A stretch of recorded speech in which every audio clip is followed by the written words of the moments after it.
The river roared like a wild beast, its swirling currents cutting through the valley as if determined to swallow anything that dared cross its path. And on that fateful afternoon, the sky hung low with gray clouds, the kind that promised rain and thunder before the sun had a chance to set. When a young woman named Clara found herself slipping down the muddy embankment, her boots losing their grip as the slick earth crumbled beneath her weight, sending her tumbling into the icy current. With a sharp cry that was quickly drowned by the rush of water, she flailed, gasping as the river seized her in its merciless arms, dragging her downstream like a rag doll, the cold slicing into her lungs and stealing her breath as she clawed at the surface, her fingers grasping only foam and spray, until her voice was gone, and panic replaced every thought except one. She was going to die here, alone and forgotten, in the heart of the wilderness. But fate, as it often does in stories born of hardship and grit, had other plans. For a cowboy on horseback was riding the ridge nearby, his sharp eyes scanning the valley as he returned from tending cattle, the reins loose in his calloused hands, his hat pulled low against the wind. His name was Wyatt, a man of few words but steady action, the kind of soul whose presence seemed carved from the same stone as the mountains themselves. And when he heard that cry, a woman's desperate scream, swallowed by the rush of water, his blood ran hot and his horse spurred forward before he even thought twice, hooves pounding the sodden earth as he steered down the slope toward the raging river.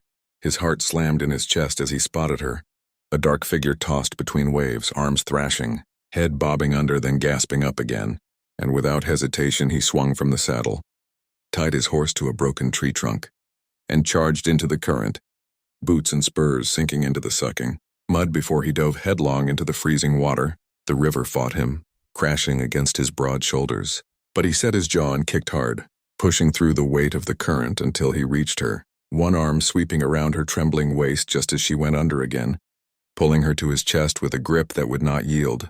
"I've got you," he shouted above the roar, his voice fierce, steady and somehow cutting through the chaos. And though she could hardly hear, though her lungs burned and her limbs felt like stone, some part of her clung to that voice, to that certainty, to the raw strength in his arms as he turned against the pull of the river, dragging her toward the shallows where jagged rocks threatened to tear them apart. Every muscle in his body burned as he fought, his boots slamming against stone for balance, but he refused to let her go, his grip only tightening when her body went limp in exhaustion, until at last he hauled her onto the bank, collapsing beside her, both of them heaving in the wet grass while the river raged on, furious that it had lost its prey. Clara coughed violently, choking up water, her hair plastered to her face, her dress torn and heavy with mud. But when her eyes fluttered open, she saw the cowboy's face above her, dripping wet, his jaw tight with worry yet softened by a kind of relief she had never seen directed at her before. And for a moment she thought she must be dreaming, because who else would dive into a deadly river for her? A stranger? Wyatt brushed the hair from her cheek, his fingers rough yet strangely gentle, and said in a low voice, "You're safe now, darling. I've got you."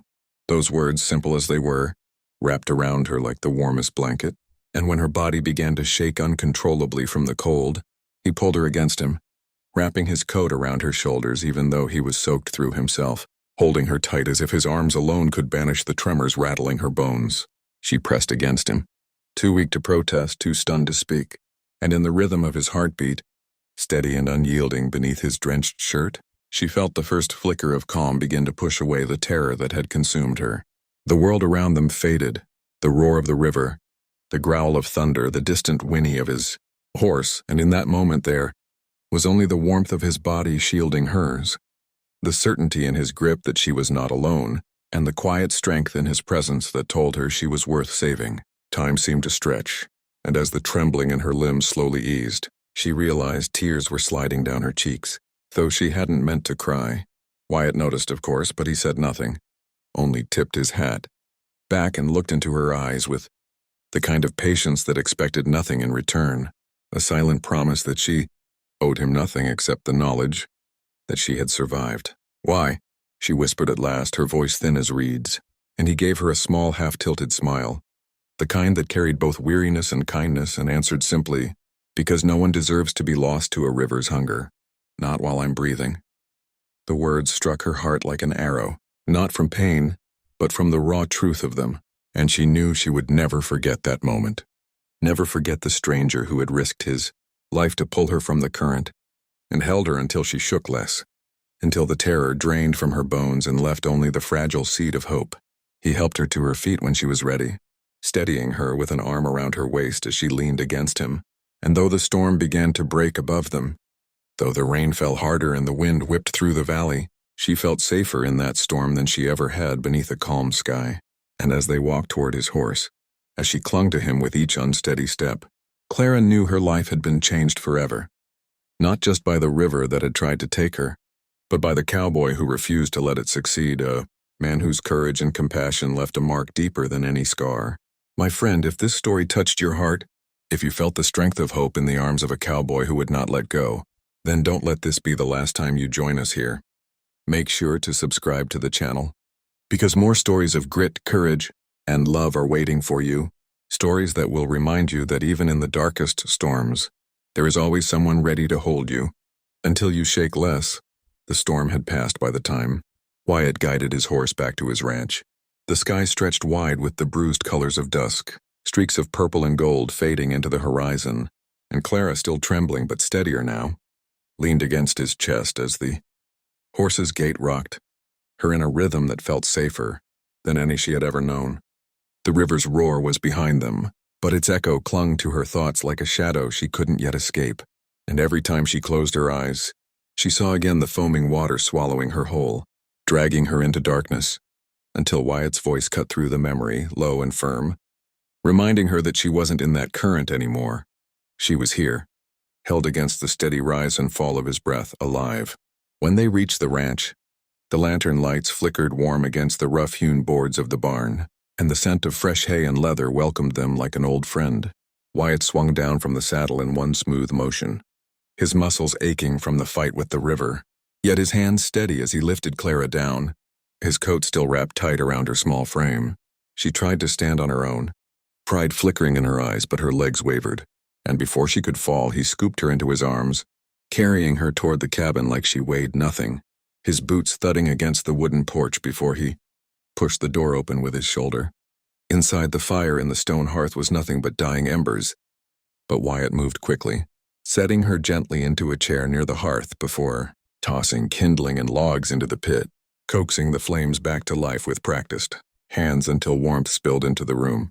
Clara watched him silently, her eyes wide not from fear now but from disbelief, for she had never known a man to move with such strength and yet such care, every motion purposeful. No wasted effort, no false bravado, just the quiet assurance of someone who knew the value of saving lives because he had seen too many lost. She clutched his coat closer to her shoulders, the fabric heavy but filled with the lingering heat of his body, and she breathed in the faint scent of leather, smoke, and the open plains that seemed to cling to him, grounding her in this new reality where safety and danger brushed shoulders, but she was still alive to feel both.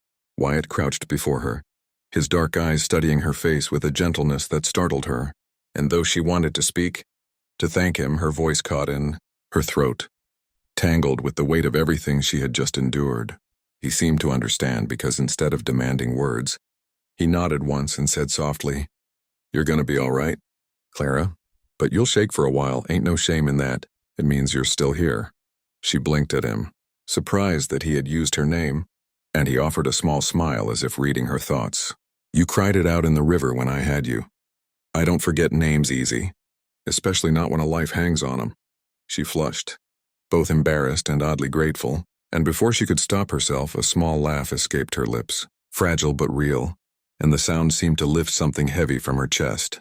Wyatt rose, fetching a thick blanket from the cot in the corner, draping it carefully around her shoulders, then set a pot of water on the fire for tea, moving with the kind of silence that spoke louder than any comfort, because silence was not emptiness here, but steadiness, a safe space where fear could unwind at its own pace.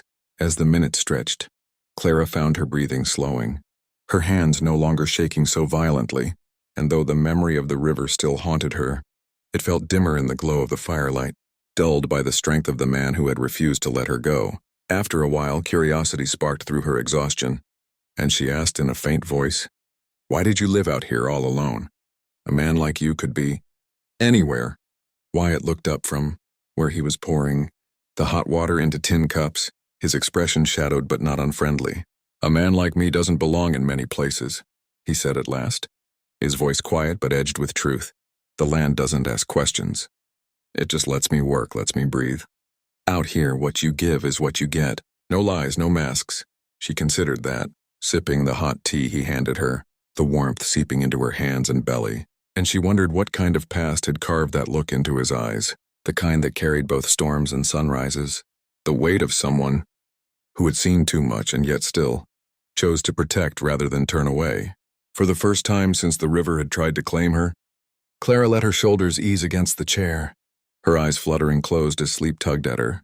Wyatt noticed, and without a word he laid another blanket over her, stoking the fire until it blazed brighter, keeping the shadows at bay as she drifted into slumber. And in that fragile, quiet moment, as the night deepened outside and the wind whispered against the cabin walls, Clara dreamed not of drowning but of steady arms holding her above the current, of a voice promising safety, and of the rare kind of soul who would risk everything for someone he didn't even know. When she woke again, the dawn light filtered through the window, soft and golden, and she found herself tucked carefully on the cot, the smell of fresh coffee mingling with the crackle of firewood. Wyatt was already awake,